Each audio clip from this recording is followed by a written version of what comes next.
میں ایک گھر کے قریب سے گزر رہا تھا کہ اچانک مجھے گھر کے اندر سے ایک 10 سالہ بچے کے رونے کی آواز آئی۔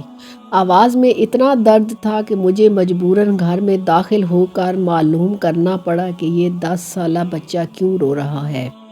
اندر داخل ہو کر میں نے دیکھا کہ ماں اپنے بیٹے کو آہستہ سے مارتی اور بچے کے ساتھ خود بھی رونے لگتی۔ میں نے آگے ہو کر پوچھا، بہن کیوں بچے کو مار رہی ہو جبکہ خود بھی روتی ہو؟ اس نے جواب دیا، بھائی آپ کو تو معلوم ہے کہ اس کے والد اللہ کو پیارے ہو گئے ہیں اور ہم بہت غریب ہیں۔ میں لوگوں کے گھروں میں مزدوری کرتی ہوں اور اس کی پڑھائی کا مشکل سے خرچ اٹھاتی ہوں۔ یہ کم وقت سکول روزانہ دیر سے جاتا ہے اور روزانہ گھر دیر سے آتا ہے۔ جاتے ہوئے راستے میں کہیں کھیل کود میں لگ جاتا ہے اور پڑھائی کی طرف ذرا بھی توجہ نہیں دیتا۔ اس کی وجہ سے روزانہ اپنی سکول کی وردی بھی گندی کر لیتا ہے۔ میں نے بچے اور اس کی ماں کو تھوڑا سمجھایا اور چل دیا۔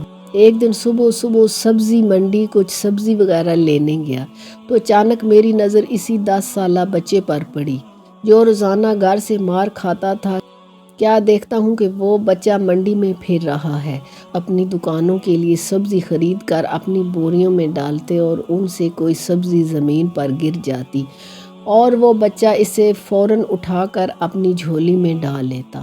میں یہ ماجرا دیکھ کر پریشانی میں مبتلا ہو رہا تھا کہ چکر کیا ہے۔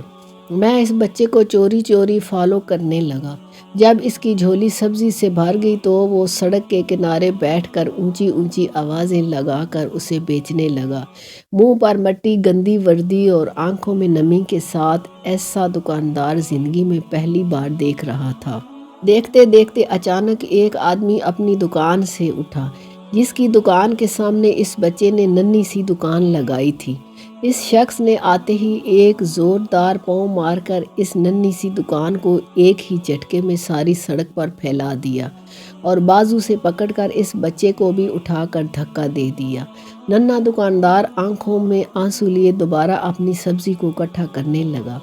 تھوڑی دیر بعد اپنی سبزی کسی دوسرے دکان کے سامنے ڈرتے ڈرتے لگا لی۔ بھلا ہو اس شخص کا جس کی دکان کے سامنے اب اس نے اپنی ننھی دکان لگائی۔ اس شخص نے اس بچے کو کچھ نہیں کہا۔ تھوڑی سی سبزی تھی، جلد ہی فروخت ہو گئی اور وہ بچہ اٹھا اور بازار میں ایک کپڑے والی دکان میں داخل ہوا اور دکاندار کو وہ پیسے دے کر اور بنا پیسے دے کر دکان میں پڑا اپنا سکول بیگ اٹھایا اور وہ بنا کچھ کہے سکول کی جانب چل دیا۔ میں بھی اس کے پیچھے پیچھے چل رہا تھا۔ جب وہ بچہ سکول گیا تو 1 گھنٹہ دیر ہو چکی تھی، جس پر اس کے استاد نے ڈنڈے سے اسے خوب مارا۔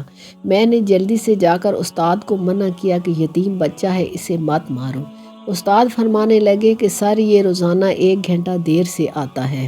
میں روزانہ اسے سزا دیتا ہوں کہ ڈر سے سکول ٹائم پر آئے اور کئی بار میں اس کے گھر بھی پیغام دے چکا ہوں۔ بچہ مار کھانے کے بعد کلاس میں بیٹھ کر پڑھنے لگا۔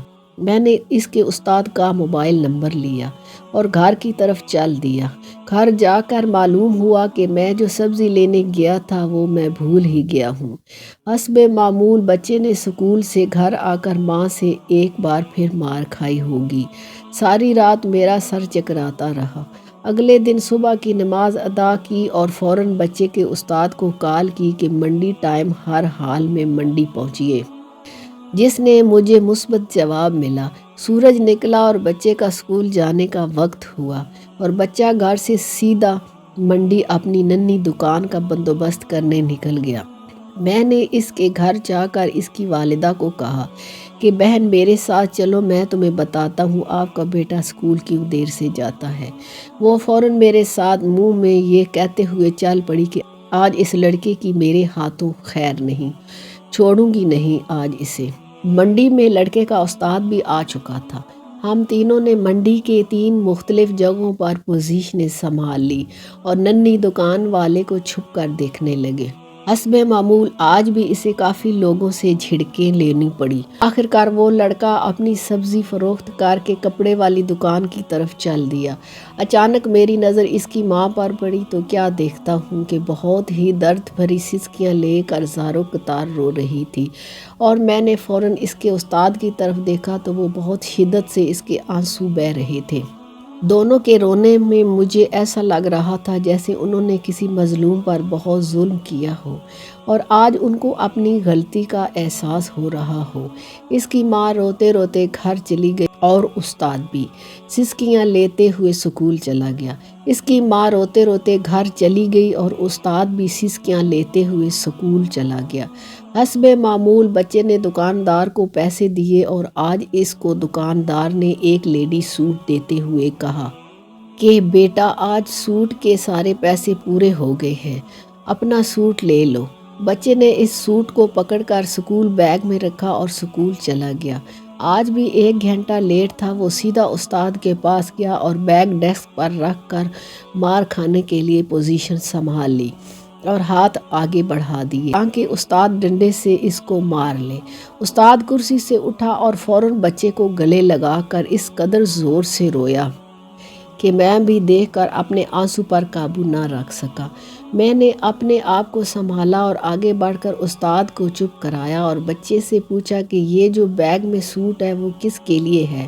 بچے نے جواب دیا کہ یہ میری ماں امیر لوگوں کے گھروں میں مزدوری کرنے جاتی ہے اور اس کے کپڑے پھٹے ہوئے ہوتے ہیں۔ اس کے پاس جسم کو مکمل ڈھانپنے کا کوئی سوٹ نہیں ہے، اس لیے میں نے اپنی ماں کے لیے یہ سوٹ خریدا ہے۔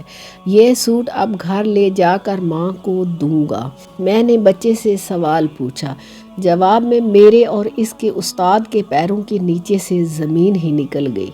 بچے نے جواب دیا، نہیں انکل جی، چھٹی کے بعد میں اسے درزی کو سلائی کے لیے دے دوں گا اور روزانہ تھوڑے تھوڑے پیسے جمع کر کے سلائی دوں گا۔ جب سلائی کے پیسے پورے ہو جائیں گے تب میں اسے اپنی ماں کو دوں گا۔ استاد اور میں یہ سوچ کر روتے جا رہے تھے کہ ابھی اس معصوم کو اور منڈی جانا پڑے گا اور لوگوں سے دھکے کھانے پڑیں گے اور ننھی دکان لگانی پڑے گی۔ آخر کب تک غریبوں کے بچے ننھی دکانیں لگاتے ہیں؟